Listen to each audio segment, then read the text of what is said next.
Kejaksaan Agung menetapkan 3 hakim Pengadilan Negeri Jakarta Pusat sebagai tersangka kasus suap putusan lepas perkara korupsi ekspor minyak sawit atau CPO. Sebelumnya, 3 hakim juga terseret kasus hukum karena menerima suap atas vonis bebas Ronald Tanur.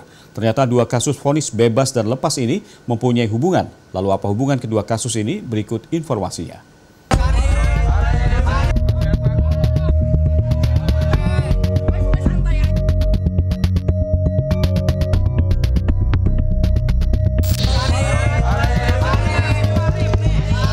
Inilah 4 orang yang menjadi tersangka dalam kasus dugaan suap putusan lepas perkara korupsi ekspor minyak sawit atau CPO usai diperiksa Kejaksaan Agung pada Sabtu malam.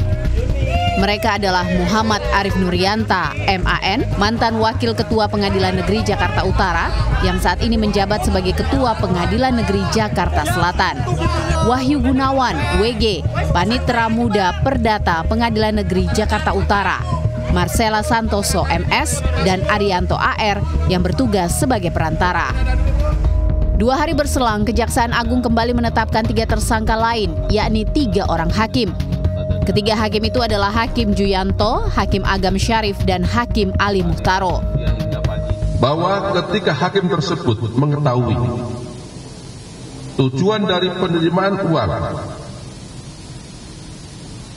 agar perkara tersebut diputus konselar, dan hal ini menjadi nyata ketika pada tanggal 19 Maret 2025 perkara korporasi minyak goreng telah diputus diputus konselar oleh Majelis Hakim.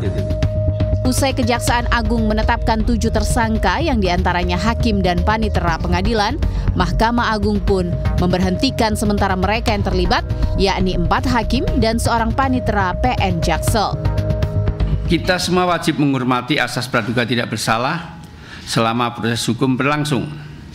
Hakim dan panitera yang telah ditetapkan sebagai tersangka dan dilakukan penahanan akan diberhentikan sementara.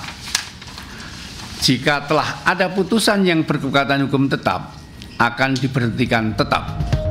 Kasus dugaan suap putusan lepas perkara korupsi ekspor minyak sawit atau CPO ternyata berhubungan dengan kasus suap serupa, yakni vonis bebas Ronald Tanur. Dalam jumpa pers di Kejaksaan Agung, Kapus Penkum Kejagung Harli Siregar mengatakan kasus suap vonis lepas ekspor minyak sawit bermula dari ditemukannya nama Marcella Santoso saat pengembangan kasus Ronald Tanur. Nanti akan disampaikan secara komprehensif ya, dari siapanya, kemudian kepemilikannya ya, supaya setelah seluruh barang bukti yang diperoleh, karena kan bukan hanya ini, ada terkait uang, ada terkait dokumen dan sebagainya ya. Meski sama-sama para terdakwa tidak dipenjara, vonis lepas dan bebas mempunyai perbedaan. Dalam Kitab Undang-Undang Hukum Acara Pidana KUHP Pasal 191 Ayat 1, vonis bebas diberikan jika terdakwa tidak terbukti secara sah atas perbuatan melawan hukum. Sementara pada vonis lepas, perbuatan terdakwa terbukti tapi tidak merupakan sebuah tindakan pidana, sehingga dilepas dari segala tuntutan hukum. Tim Liputan